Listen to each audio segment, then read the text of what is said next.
Si è parlato tanto del suo look, si è parlato tanto delle sue novità e soprattutto si è parlato tanto del fatto che su di lei BMW ha abbandonato la trazione posteriore. Iniziamo subito dal parlare di questo, il cosiddetto elephant in the room. Oggi voglio scoprire insieme a voi, grazie agli amici di Gruppo Chiarito, se la mancanza di trazione posteriore sulla compatta, sulla segmento C di BMW, la renda meno sportiva di quanto esteticamente non possa sembrare. Scopriamolo insieme in questo test drive.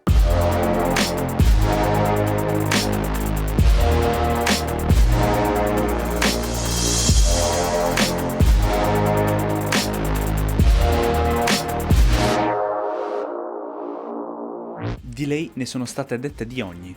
Per il suo lancio nel 2019 internet si è riempito di commenti su quanto fosse uno scandalo l'addio alla trazione posteriore, oltre che sul suo presunto essersi imborghesita.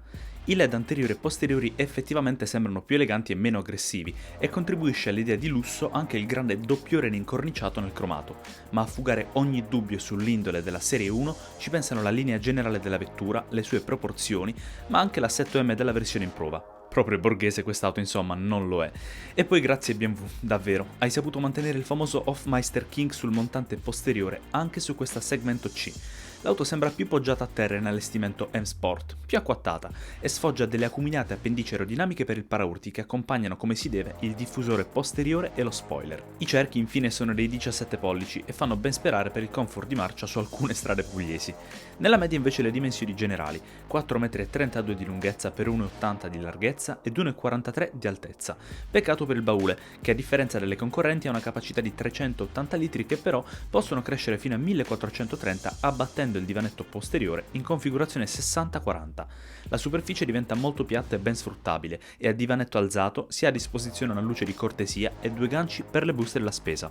L'impostazione di guida della serie 1 è sicuramente sportiva, si sta seduti piuttosto in basso pur non pregiudicando quella che è la visibilità anteriore grazie a questi montanti non troppo larghi e alle dimensioni compatte da segmento C di quest'auto con un muso, va detto, piuttosto corto e quindi molto pratico nelle manovre. Anche i sedili sono molto sportivi, decisamente avvolgenti, a tratti anche troppo perché per quanto mi riguarda mi calzano davvero a pennello, ma forse quelli più corpulenti di me saranno abbastanza stretti. Esteticamente l'abitacolo è accattivante come gli esterni, con molto nero e dettagli in contrasto in blu tipicamente M-Sport, come questo allestimento appunto. Il volante in pelle è bello grande, devo dire piuttosto cicciotto, con anche un bellissimo fregio in alluminio nella razza centrale. La strumentazione misto analogico-digitale dietro il volante è molto chiara e leggibile, ma soprattutto abbiamo apprezzato molto lo schermo dell'infotainment da 8,8 pollici. Secondo noi è un buon compromesso perché è completo, controllabile con lo sfioramento ma anche con il rotore sul tunnel centrale e ha le dimensioni giuste, non esagerate, infatti è abbastanza contenuto seppur molto leggibile e permette sia di non farsi distrarre alla guida mentre lo si utilizza e lo si usa, sia di non togliere troppa visuale. Se poi vogliamo dare un punto in più per i tasti fisici per controllare il clima automatico bizona, preparatevi perché comunque tanta eleganza, se vogliamo, all'interno dell'abitacolo, soprattutto per il gloss black, dovrà farvi munire quotidianamente della Swiffer perché, si sa, il nero lucido si riempie subito di polvere e impronte digitali. Là dietro invece come stai?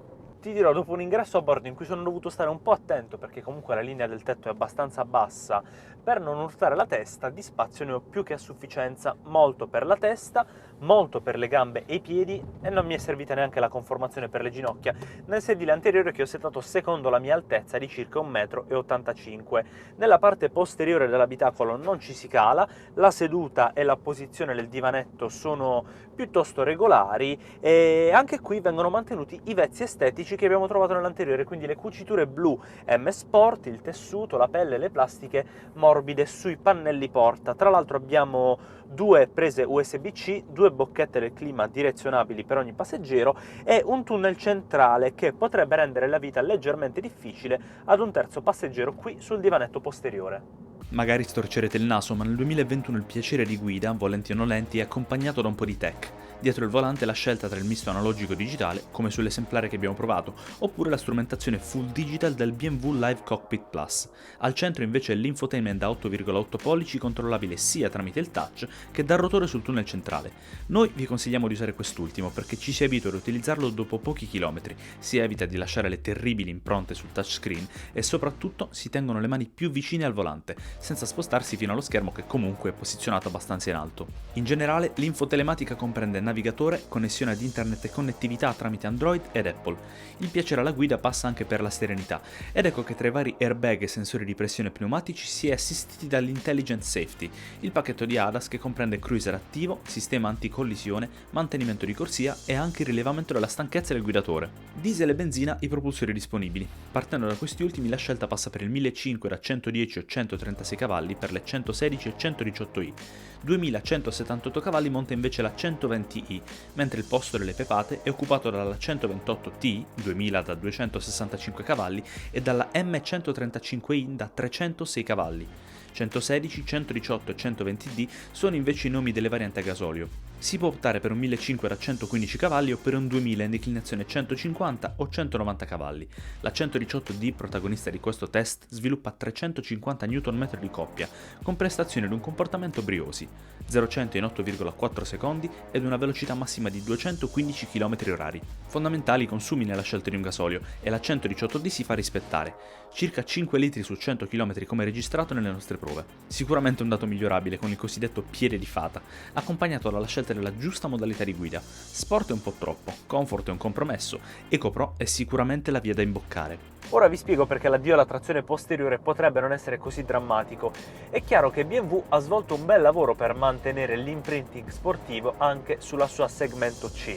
L'assetto è tendenzialmente rigido, ma con i dovuti compromessi del caso, perché sì, la Serie 1 affronta anche le curve più impegnative sempre piatta come una tavola da surf, ma devo dirlo, si sente praticamente ogni minima crepa dell'asfalto, è molto comunicativa. In generale è chiaro quanto il layout di questa vettura sia più sportivo che confortevole e si sposa alla perfezione con uno sterzo precisissimo, diretto e molto progressivo, settabile tra l'altro insieme alla risposta di cambio automatico e motore attraverso le 3 diverse modalità di guida. In EcoPro infatti la vettura si fa più mansueta e soprattutto più ecologica, in Comfort è un'auto normale, chiamiamola così, mentre in Sport diventa decisamente più dura e reattiva, e tra l'altro Comfort e Sport possono essere anche settate per ogni parametro in modalità individual.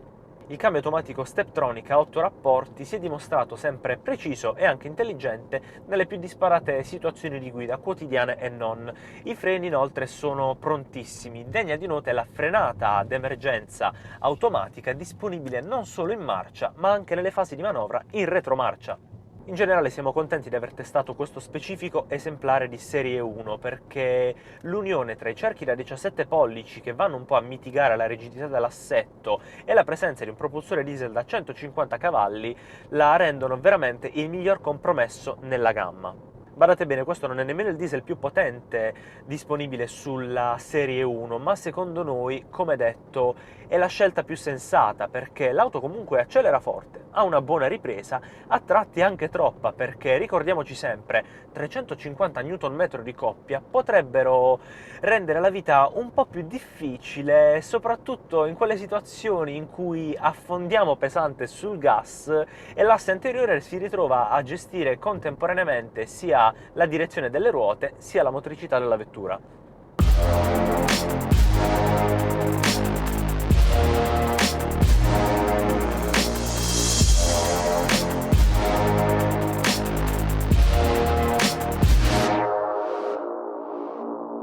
Dopo averla provata vi dico che sicuramente questa nuova BMW Serie 1 non mi ha fatto assolutamente rimpiangere la mancanza della trazione posteriore. Ora voglio sapere però da voi i vostri pensieri riguardo questa nuova generazione qui sotto nei commenti, tenendo a mente che i prezzi di partenza sono di 26.500 euro che salgono fino a poco sotto i 42.000 per la specifica versione allestimento in Sport 118D provata per voi qui sul canale grazie al gruppo Chiarito. Vi ringrazio per aver visto questo video, lasciateci un like se questo video appunto vi è piaciuto e come come fare per restare aggiornati con tutti i nostri prossimi contenuti. Iscrivetevi al nostro canale, cliccate sul campanello per ricevere le notifiche e digitate wedrive.tv praticamente dovunque sul web per trovarci sui social e per leggere l'articolo completo sul nostro sito.